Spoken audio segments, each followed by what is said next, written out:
incriminadores ou sancionatórios, aqueles em que, objetivamente, nós temos a descrição das figuras consideradas criminosas. Enquanto na parte geral, nós temos toda a informação sobre a aplicabilidade da legislação penal.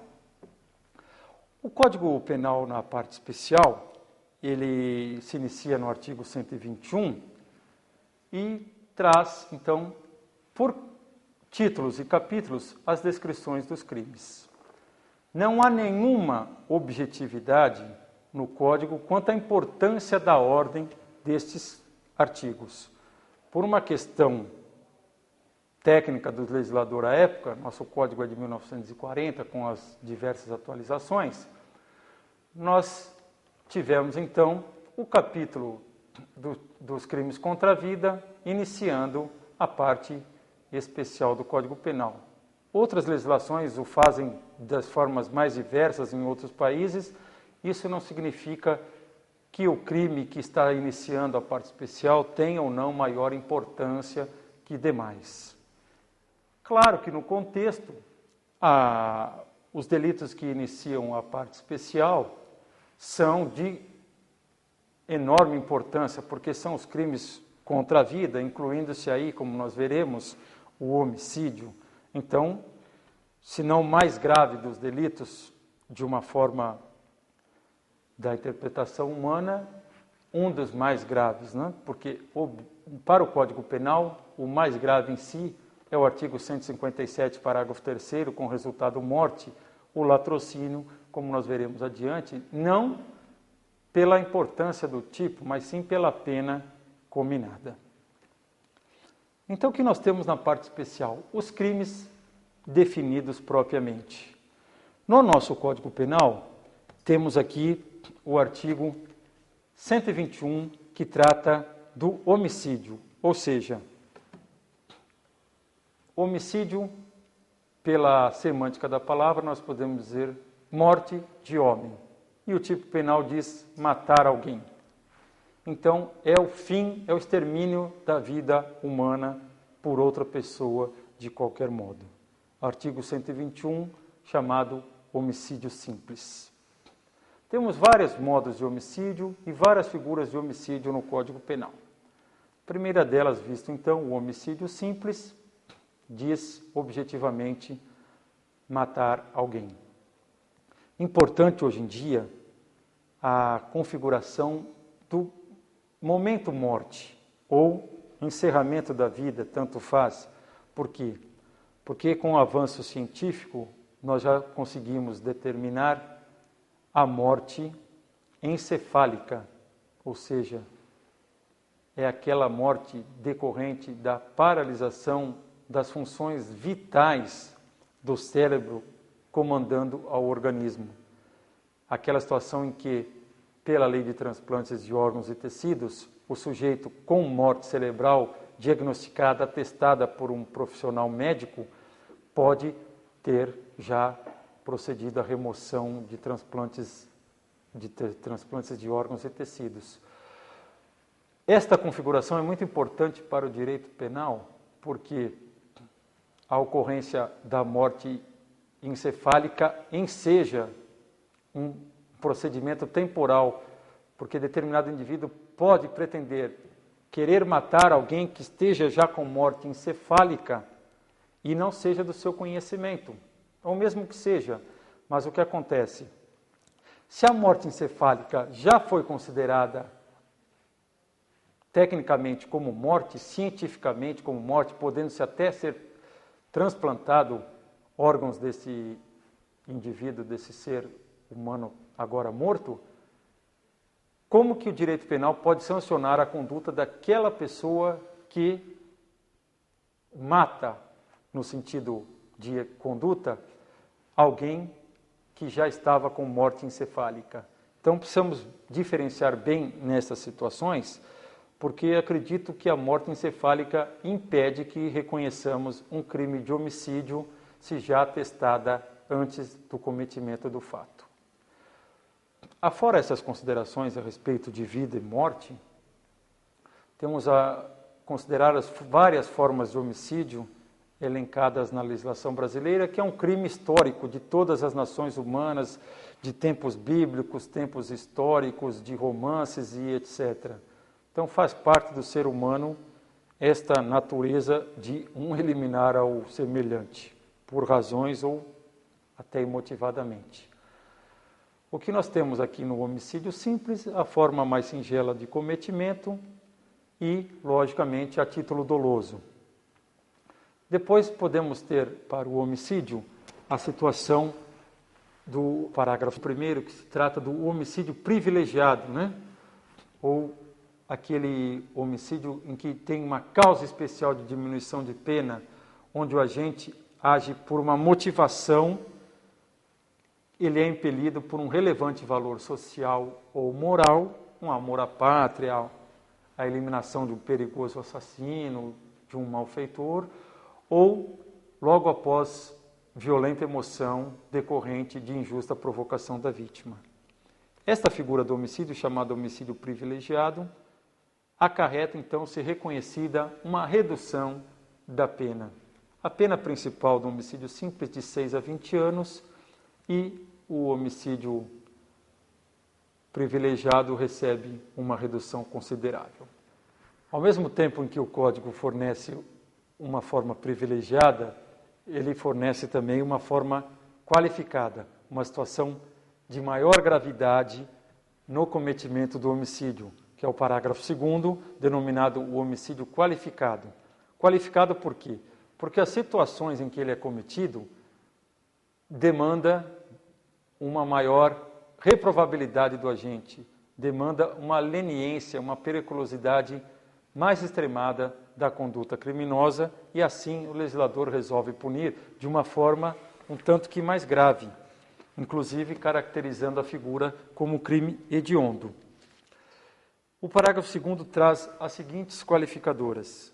Se o homicídio é cometido mediante paga ou promessa de recompensa ou por outro motivo torpe, ou seja, um motivo reprovável, um motivo repugnante. Por motivo fútil, ou seja, um motivo comezinho, um motivo à toa, com emprego de veneno, fogo, explosivo, asfixia, tortura, outro meio insidioso ou cruel, um meio clandestino, ou de que possa resultar perigo comum, a traição, de emboscada ou mediante dissimulação, um disfarce, ou outro recurso que dificulte ou torne impossível a defesa do ofendido, para assegurar a execução, a ocultação, a impunidade ou vantagem de outro crime. A pena de 12 a 30 anos. E como nós havíamos verificado, o homicídio simples, a pena varia, reclusão de 6 a 20 anos, e aqui no qualificado nós já temos reclusão de 12 a 30 anos, ou seja, 50% praticamente a mais no mínimo e no máximo. Afora isso, nós temos também a figura culposa do homicídio. O tipo de homicídio é um tipo que pode ser cometido de várias formas, né, de vários acontecimentos. A figura culposa, se o homicídio é culposo, não se define o homicídio culposo.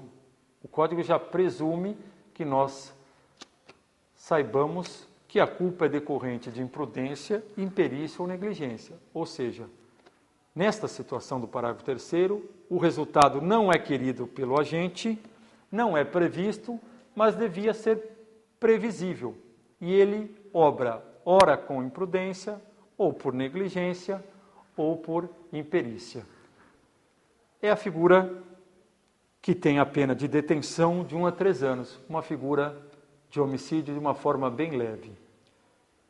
As situações mais comuns são erros médicos cirúrgicos e algumas situações de trânsito que não envolvam veículos automotores, porque em automotores temos o Código Nacional de Trânsito, Código de Trânsito Brasileiro.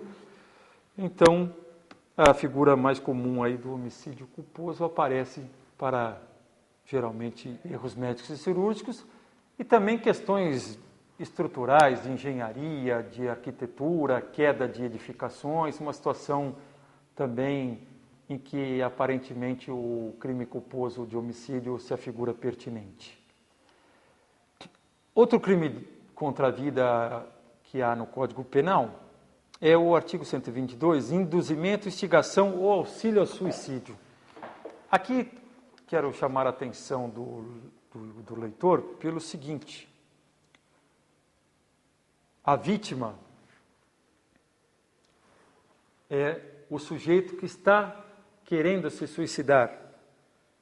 E o sujeito ativo é aquele indivíduo que induz, ou seja, cria a ideia na cabeça da vítima, instiga, ou seja, aumenta, fomenta, acelera a vontade que a vítima já havia de se suicidar, ou presta auxílio para que o faça, ou seja, fornece meios, equipamentos para que o indivíduo tente ou queira o suicídio.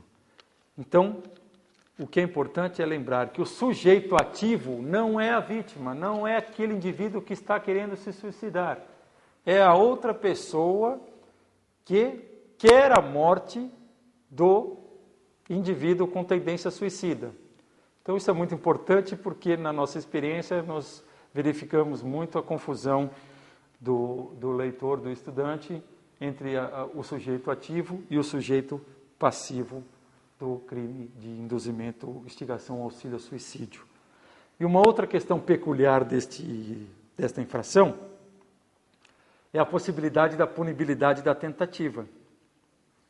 A tentativa só é punível se resulta na vítima lesão corporal de natureza grave. Então, se o indivíduo que queira suicidar-se recebe instigação, induzimento ou auxílio do terceiro, do autor, e neste indivíduo a suicidar-se não ocorre lesão corporal de natureza grave, pode ocorrer lesão leve ou nenhuma lesão, o crime não pode ser atribuído sobre o critério de tentativa. Então nós temos ou o crime consumado, ou o indivíduo suicida, morre, o instigador vai ser punido pelo homicídio consumado, ou, não restando lesão corporal na vítima, o crime de induzimento, instigação ou auxílio é um indiferente penal. Uma questão muito peculiar. Um outro crime contra a vida, bastante polêmico também, se diz respeito ao infanticídio. Como o próprio vocábulo diz, morte de infante ou morte de criança, mas não criança propriamente, sim o recém-nascido, porque diz, matar sob a influência do estado puerperal o próprio filho durante o parto ou logo após.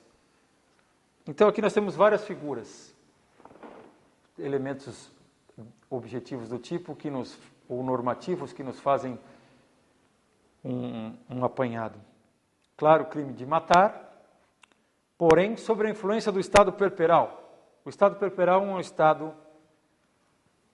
durante ou logo após o parto que é inerente somente à mulher, só à mãe que está parindo. Então, o homem não entra nunca no estado puerperal. Matar sob a influência do estado puerperal o próprio filho, não pode ser filho de outrem, e durante ou logo após os trabalhos de parto. Então, um crime circunstancial, momentâneo e praticamente de instantaneidade. Uma situação aqui que se discute é a possibilidade da duração do estado puerperal e durante ou logo após o parto. Qual a duração do estado puerperal? Não há cientificamente uma definição da duração do estado puerperal, e o que seria durante, claro, na execução dos trabalhos de parto, mas logo após o parto, quanto duraria esse logo após? Uma questão para o caso real nós resolvemos. Há casos práticos que já foram considerados até 5, 6, 7 dias como possibilidade de infanticídio. Uma outra questão sobre infanticídio também um pouco polêmica, a possibilidade do concurso de agentes. Terceira pessoa poderia ser coautor do infanticídio. Ora, já vimos que um homem não pode entrar na influência do estado puerperal e nem outra mulher que não seja a parturiente.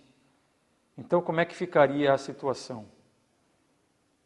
A doutrina é dividida e os que optam pela possibilidade do concurso o trazem na forma de participação. Então, outra pessoa conluiada com a mãe, na verdade aqui seria o pai, porque o próprio filho poderia ser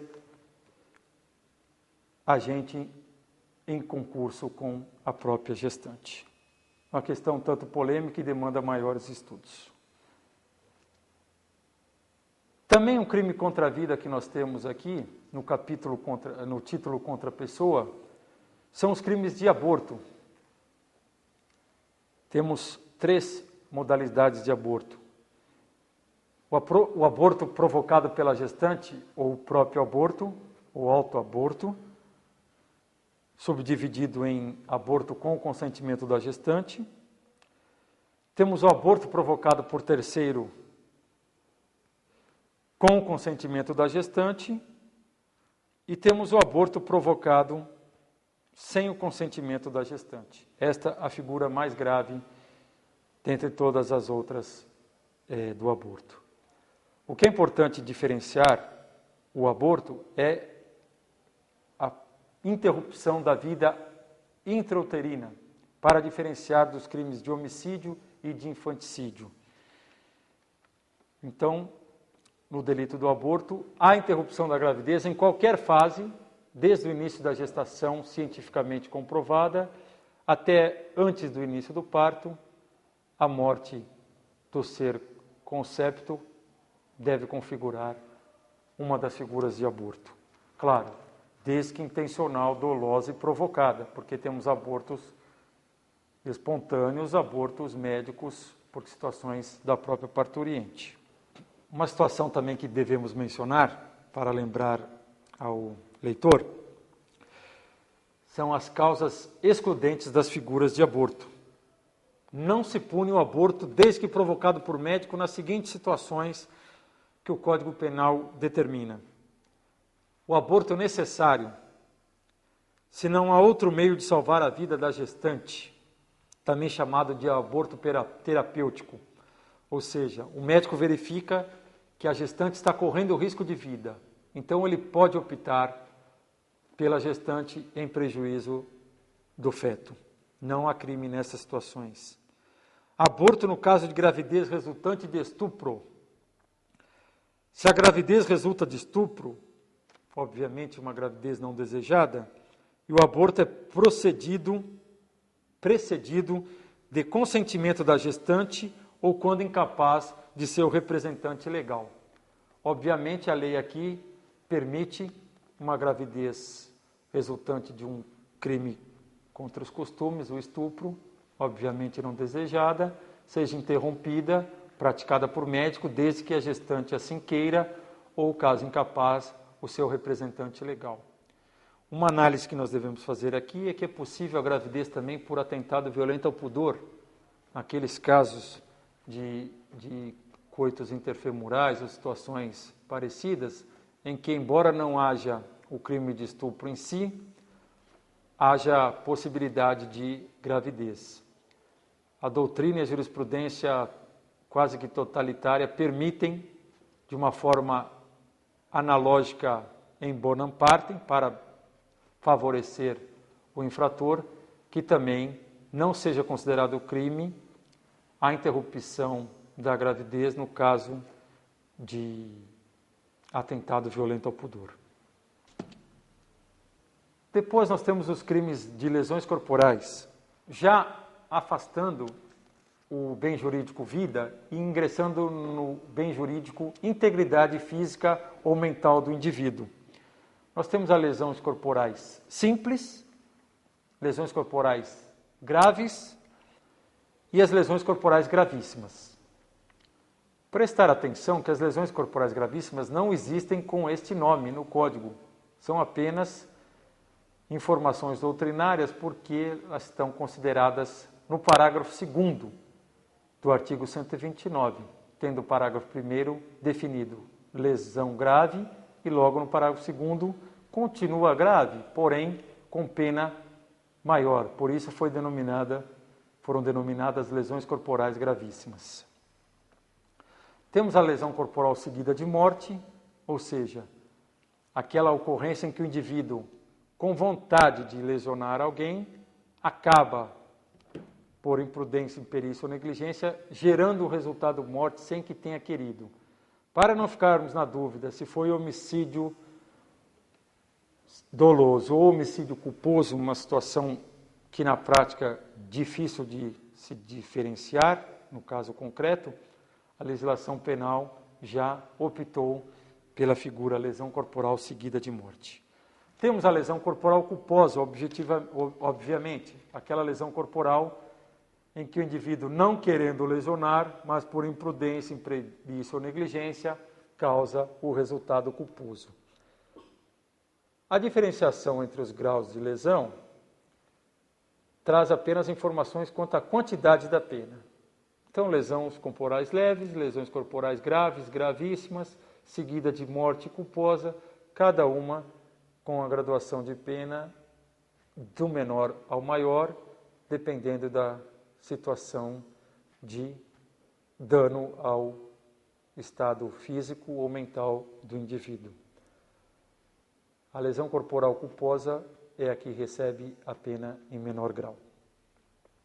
Importante também ressaltar que nós temos a lesão corporal específica para a violência doméstica, que é uma forma qualificada de lesão corporal, tem uma pena diferenciada e vem no parágrafo 9º, lesão corporal praticada em violência doméstica.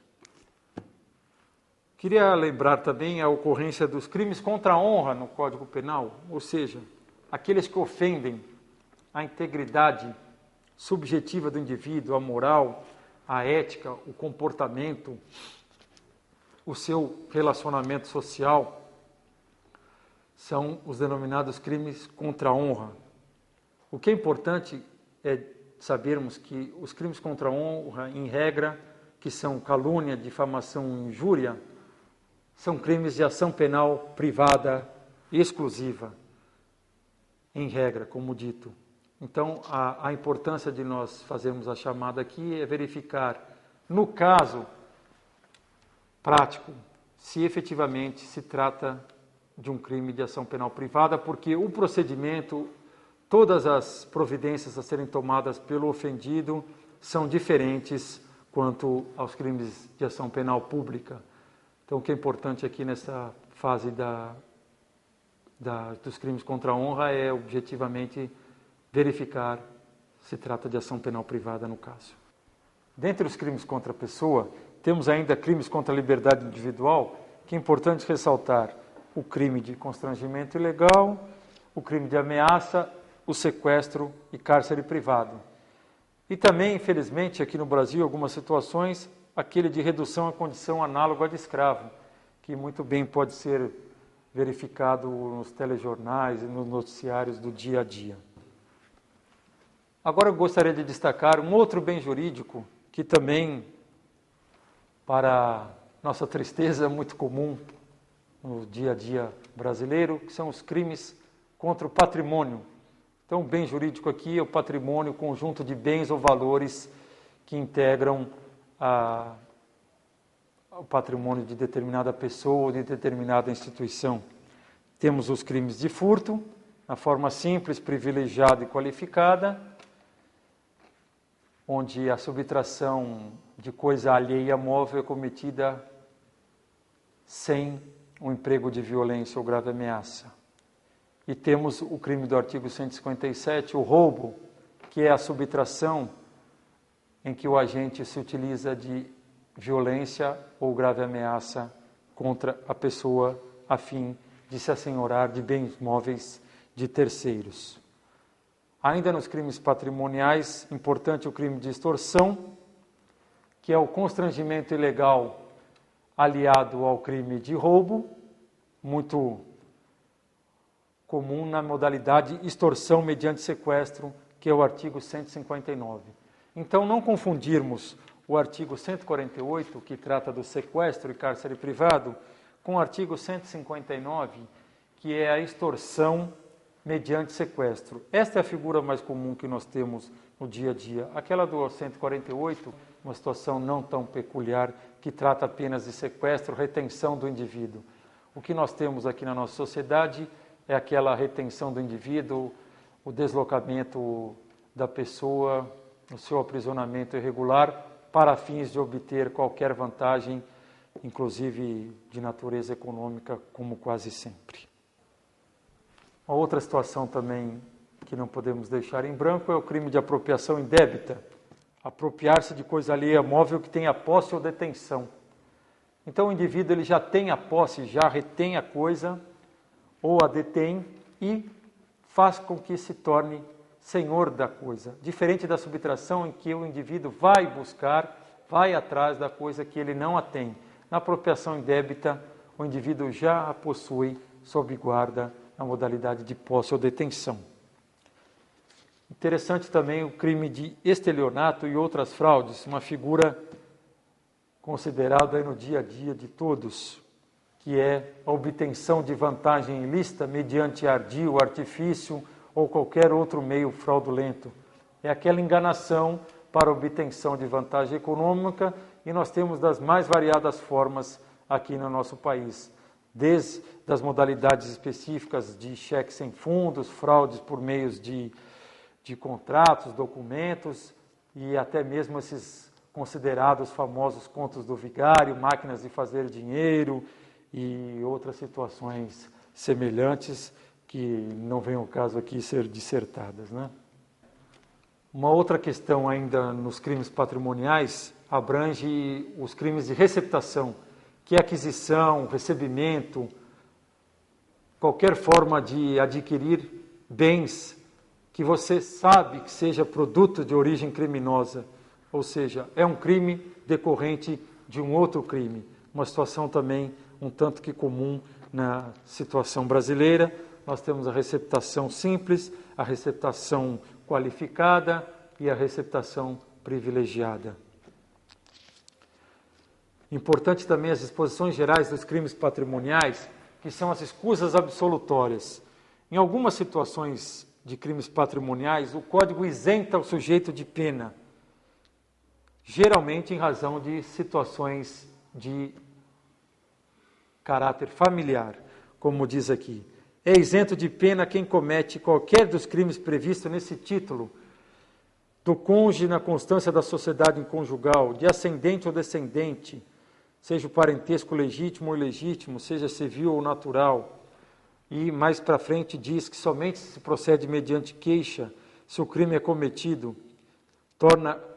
queixa não, representação, se o crime é cometido em prejuízo de cônjuge desquitado ou judicialmente separado, de irmão, de tio ou sobrinho.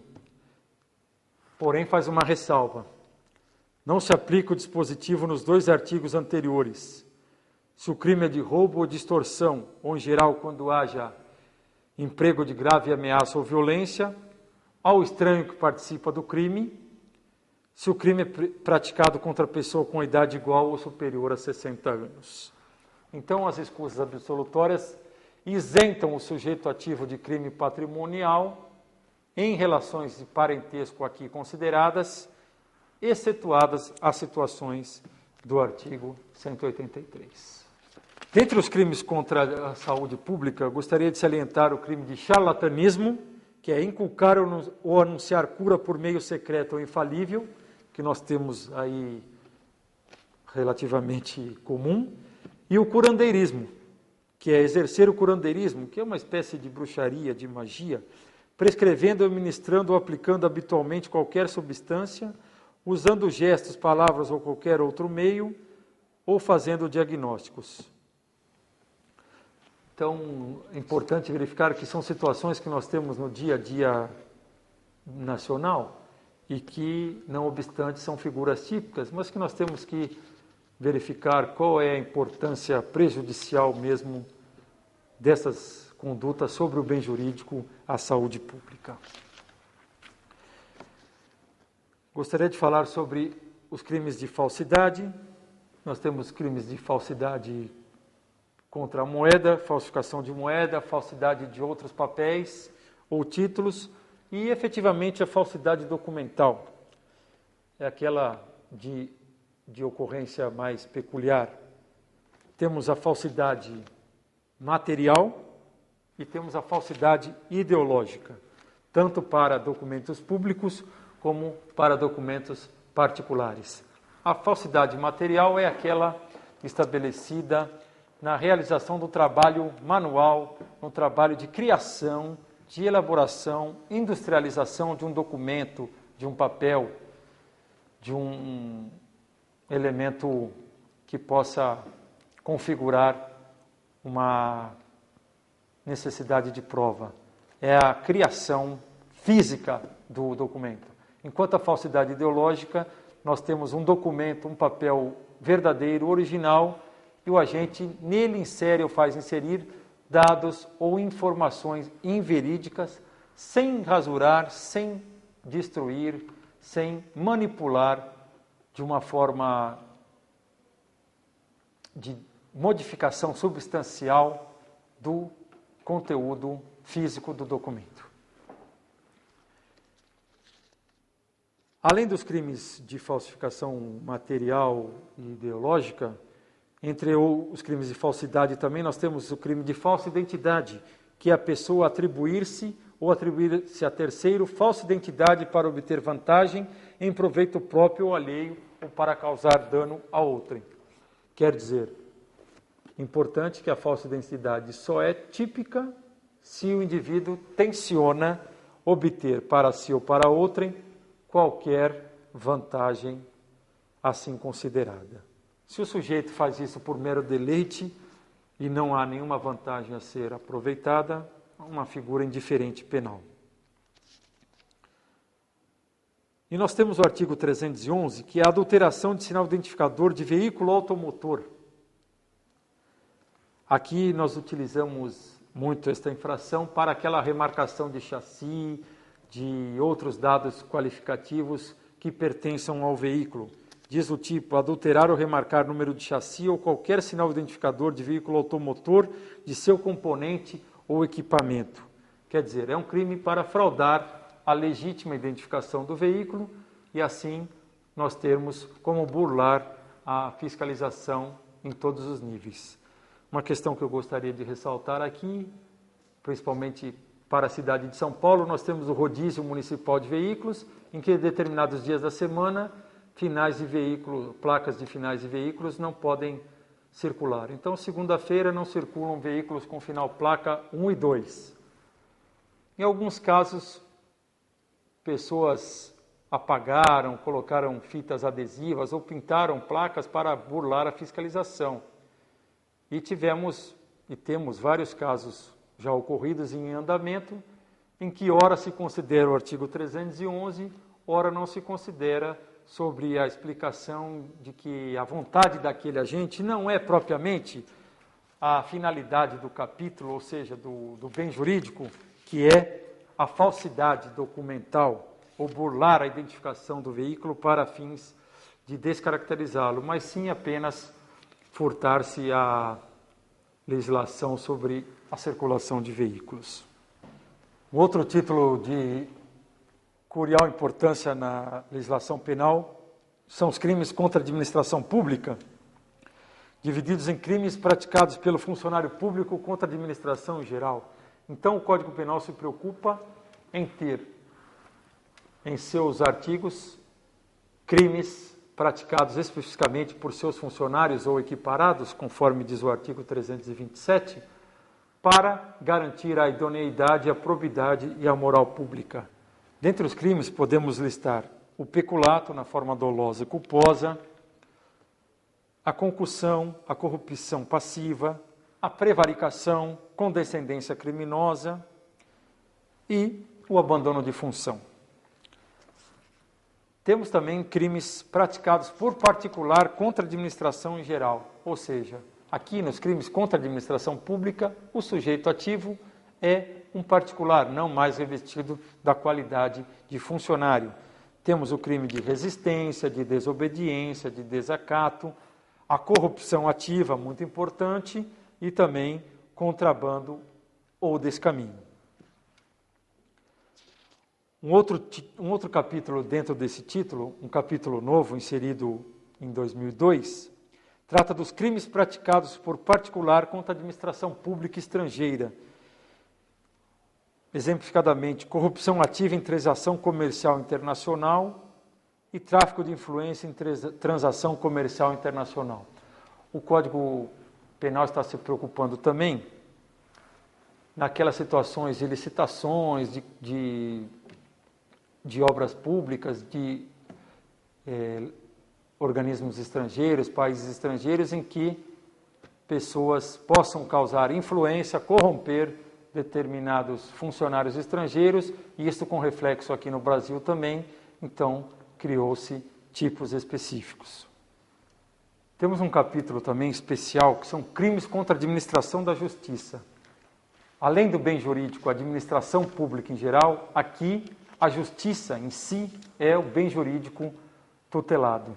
Temos denunciação caluniosa, comunicação falsa de crime ou contravenção, autoacusação falsa, muito comum, pessoa pretender passar-se por um autor de crime para livrar a situação de terceiros, falso testemunho, falsa perícia, crime da mais importância e ocorrência na situação. Devemos ter uma atenção procedimental nessas situações de falso testemunho.